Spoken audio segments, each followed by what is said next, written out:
Mpango mzuri wa kocha Francis Baraza na kikosi chake cha Pamba Jiji umesaidia kwa kiwango kikubwa kupata pointi moja muhimu, lakini wakati huo wakizorotesha juhudi za Simba za kupaa mpaka katika nafasi ya pili kwenye msimamo wa ligi kuu Tanzania bara baada ya mechi yao kumalizika bao 1-1 katika mechi iliyochezwa kwenye uwanja wa CCM Kirumba pale jijini Mwanza. Ni katika mechi ambayo kabla ya kuanza kwake matarajio yalikuwa ni kwa wekundu wa Msimbazi Simba kupata ushindi, kupata pointi 3 muhimu ambazo zitawafanya wafikishe pointi 30 na kwenda kuwa katika nafasi ya pili kwenye msimamo wa ligi kuu Tanzania bara, ambapo vinara ni watani zao jadi Yanga wenye pointi 37, lakini Simba wakicheza mechi yao ya 13, matarajio ilikuwa ni kwamba mechi nyingine mbili zilizobaki washinde pia ili walau wafikishe pointi 36 na tofauti baina yao na Yanga kubaki pointi moja. Simba leo hii mpango huo wa kocha Francis Baraza akianza katika kikosi chake baada ya golikipa kuwa na walinzi watatu wakati, viungo 5 na washambuliaji 2, huku Simba kocha Steve Becker akianza na mfumo wa baada ya golikipa kuwa na walinzi 4, viungo 3, washambuliaji 3, wakajikuta wekundu wa Msimbazi Simba wakikumbana na wakati mgumu mbele ya ukuta imara wa Pamba Jiji waliokuwa wakizuia vyema katika muda mwingi wa mchezo. Matokeo yake mechi ikaisha kwa sare ya bao 1-1. Katika kipindi cha kwanza Simba walikuwa wakimiliki mpira kwa 57%, Pamba Jiji 43%, lakini kipindi cha kwanza kinakamilika Simba walikuwa wamepiga mashuti 4. Wenyeji wamepiga mashuti 2, yote yamelenga shabaha. Simba mashuti 4, 2 tu yaliolenga shabaha, huku mabao yaliyofungwa na Anise Ura katika dakika 33, Anise Ura likiwa ni bao la Simba, lakini katika dakika 36, dakika 3 baadaye Pamba Jiji wakasawazisha kupitia kwa beki wao James Mwashinga kwa mpira wa kutenga ambao ulimshinda golikipa Jibo, ambaye kwenye kusimama kwake miongoni mwa makosa yalionekana yaliyomgharibu, alikuwa amesimama flat, hakuwa amesimamia vidole, yakiwa ni maelekezo ya msingi kwa golikipa yote wakati wa kucheza mpira wa kutenga. Matokeo yake mpira ulimpita, huku pia ikichangiwa na ukuta wake ambapo kulikuwa na wachezaji wengi waliomfanya asiwe na uoni wa kutosha, lakini mwisho wa siku ni kumpongeza pia James Mwashinga kwa shuti alilopiga. Bao la Anise Ura lilitokana na pasi ya haraka kutokea katikati mwa uwanja kwa Alassane Maudo Kante kwenda kwa Eli Mpanzu Kibisawala aliyetoa krosi ya haraka kwenda kwa Anise Ura aliyeweka mpira wavuni. Matokeo yake ndipo timu zote zikienda mapumziko zikiwa na mabao 1-1, huku umiliki wa Pamba kama nilivyotoka kueleza awali ukiwa 43%, Simba 57%. Na ugumu ulikuwa ni kwamba kwenye kikosi chao Pamba Jiji walianza na golikipa Yona Amos, mchezaji ambaye hivi karibuni ameteuliwa kuwa miongoni mwa nyota wa kuunda kikosi cha timu ya taifa Taifa Stars kwa ajili ya michezo ya mechi za kirafiki za FIFA Series. Lakini katika walinzi watatu kulikuwa na Kenneth Kunambi katika upande mmoja, upande mwingine alikuwepo James Mwashinga, halafu katikati kulikuwa na Mangalo, Abdul Majid Mangalo. Wakati katika viungo 5 miongoni mwao alikuwepo Zabona Mayombia, lakini upande mwingine kama wingback alikuwa Ibrahim Abraham aliyekuja kutoka katika kipindi, alikuwepo Ibrahim Abraham, alikuwepo Hassan Kibailo, halafu viungo wengine kulikuwa na Shafani Siwa alikuja kutoka katika kipindi cha pili na kuingia Shasiri na Himana, alikuwepo pia Michael Samaba aliyekuja kutoka pia katika kipindi cha pili na kuingia Brian Eshianda. Wakati mbele ya Zabona Mayombia kulikuwa na washambuliaji 2 ambao ni Tegis Momanyi, mshambuliaji wa kimataifa kutoka Kenya, na Peter Lwasa, mchezaji wa kimataifa kutoka Uganda. Lakini kwa wekundu wa Msimbazi Simba kwenye kikosi chake kocha Steve Becker alikuwa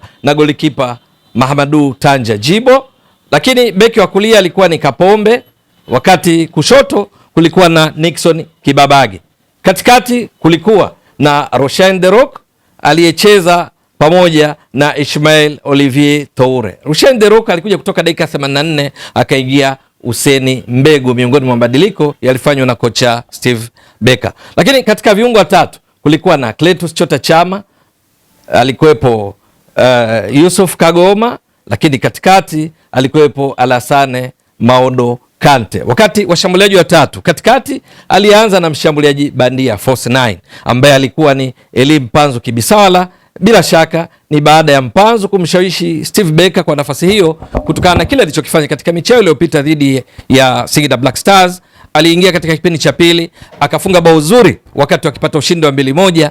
Namna alivyopokea mpira kutoka kwa Clatous Chota Chama na kuweka wavuni ulionyesha namna gani ambavyo anazo sifa za kiushambuliaji kiasi ya kwamba alikwepa mtego wa kuotea. Sasa alianza leo hii upande mwingine, alianza Libase Geye, huku upande wa kushoto alianza Anise Ura. Katika kucheza kwao wekundu wa Msimbazi Simba, hawa watatu walikuwa wakipishana nafasi kama ilivyo ada, ingawa Mpanzu alionekana yuko kati, lakini walikuwa wakipishana sana na wenzake kiasi ya kwamba lile bao la dakika 33 alilofunga Ura, ni Ura ndiye alikuwa kati, halafu Mpanzu akawa pembeni akitoa hiyo krosi kwa pasi kutoka kwa Alassane Maudo Kante. Lakini cheza yao Pamba Jiji kwa kuanza na ukuta huo wa wachezaji watatu, maana yake kila mara waliposhambuliwa walikuwa na uhakika wa kuwa na walinzi watano, kwa sababu walinzi wao pembeni wote walikuwa wakishuka, lakini wakati huo wakipata sapoti kutoka kwa kina Michael Samaba, kutoka kwa Shafani Siwa, lakini vile vile kutoka kwa Zabona Mayombia,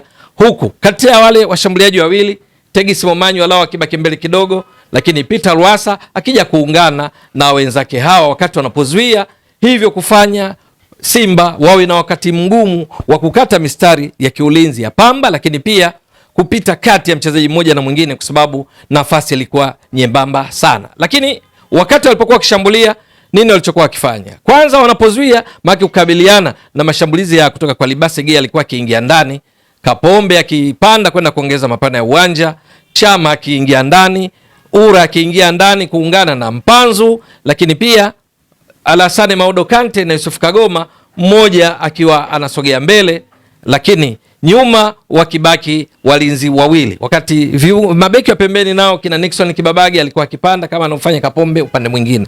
Lakini wao walipokuwa wakishambulia katika nyakati chache, ilikuwa ni kwamba Tegis Momanyi, halafu Peter Rwasa, wakati huo Ibrahim Abraham alikuwa ndiye anaenda kuongeza mapana ya uwanja kwa pembeni kushoto, huku Hassan Kibeilo akifanya hivyo upande wa kulia, wakati ambao idadi ya washambuliaji ilikuwa ikiongezwa na kuongezeka kwa Zabona Mayombia, lakini pia akipata support kutoka kwa Shafani Siwa na Michael Samaba walipokuwa wakienda kushambulia, ingawa walifanya hivyo mara chache. Kwenye kipindi cha pili bado Pamba walikuwa wakizuia zaidi. Matokeo yake ni nini? Ni kwamba ule umiliki wa mpira kwa ujumla baada ya mechi kukamilika kutoka 43% ukawa 40% dhidi ya 60 za Simba. Kwa lugha nyingine, Simba waliongeza umiliki wa mpira kwa 3% kulinganisha na kipindi cha kwanza, lakini jambo lingine ni kwamba Simba wakapiga mashuti mengine mengi zaidi. Wakaongeza mashuti 5, jumla ikawa ni mashuti 9 katika mchezo, 4 yakilenga shabaha. Maana 5 waliopiga katika kipindi cha pili, 2 yalilenga shabaha. Lakini Pamba waliongeza mashuti 2, jumla akawa mashuti 4, 2 yakilenga shabaha. Kipindi cha pili wakiwa hawana shuti lolote lililolenga shabaha. Mwisho wa siku mechi kaisha kwa sare ya 1-1, mechi ambayo ilikuwa na mvuto aina yake kwa sababu ilikuwa hakuna kusimama. Pamba wakishambulia kwa kushtukiza, lakini wakirudi kwa haraka katika eneo lao, huku Simba wakiwa nao wakitafuta upenyu wa namna ya kupita katika ngome ya Pamba iliyokuwa na wachezaji wengi ili kumfikia golikipa Yona Amos. Mwisho wa siku ni sare iliyostahili kutokana na timu zote namna zilivyocheza.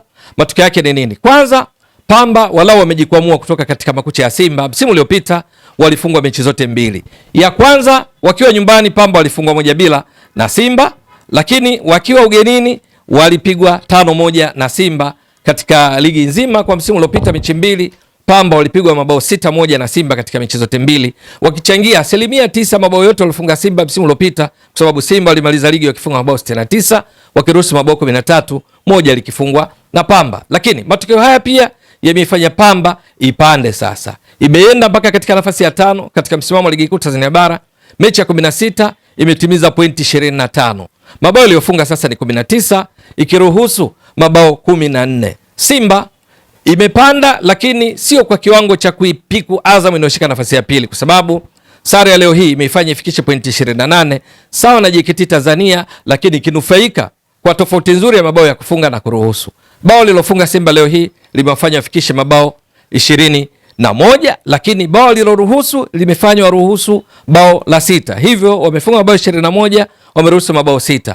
Wakati JKT Tanzania ina pointi 28 kama Simba, ikiwa imecheza mechi nyingi 17. Simba mechi leo ni ya 13, lakini JKT Tanzania wamefunga mabao 18, wameruhusu mabao 15, na hivyo Simba inashika nafasi ya 3 sasa kwenye msimamo wa ligi kuu Tanzania bara, nyuma ya Azam. Yanga ambayo ndio inaongoza kileleni ikiwa na pointi 37.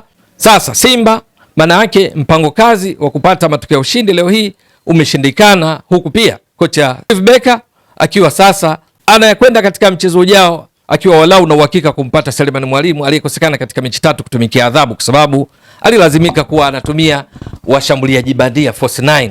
Baraka Mwangosi ambaye ndiye mshambuliaji kiasili aliyekuwa naye baada ya kukosekana kwa Selemani Mwalimu alikuwa akitumikia adhabu ya mechi 3, na Jonathan Soa. Leo hii nini kiliwabeba Pamba mpaka wakapata pointi moja muhimu badala ya kupoteza mechi zote kama ilivyokuwa msimu uliopita? Mechi ile hiyo wakapata pointi moja, ni namna wachezaji walivyokuwa wakitekeleza mpango kazi wa kocha Francis Baraza katika kuzuia na kushambulia kwa kujibu. Kwa Simba kilichowagharimu leo hii hata wakashikiliwa kwa sare ni pamoja na ukweli kwamba kwenye kushambulia kwao walikumbana na ukuta imara wa Pamba. Palihitaji mchezaji wa kufanya yale majukumu, tunasema X factor player, mchezaji mwenye sifa ya ziada. Pale panapokuwa na ugumu, basi apasue ngome, kwa mfano kwa kupiga chenga, na hivyo kurahisisha mwenendo wa timu katika kushambulia.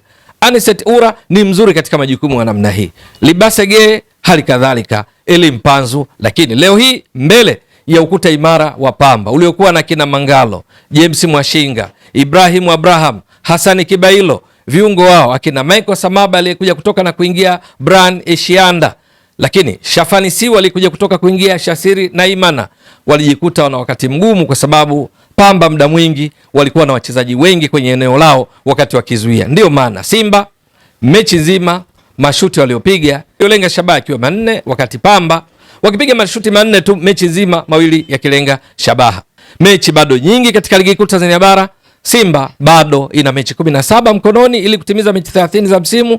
Yanga mechi 15, Azam mechi 15. Pamba leo hii imecheza mechi yake ya 16 na hivyo bado wana mechi 14. Mtazamaji wa Mbwaduke Stats Sport Next Level, endelea kuunga mkono channel hii kwa kuhakikisha kama una subscribe, una share, una like na kucomment. Mwasilishaji wako ni mimi Ramadhani Mbwaduke almaarufu kama Mzee wa Data. Shukran jazilan.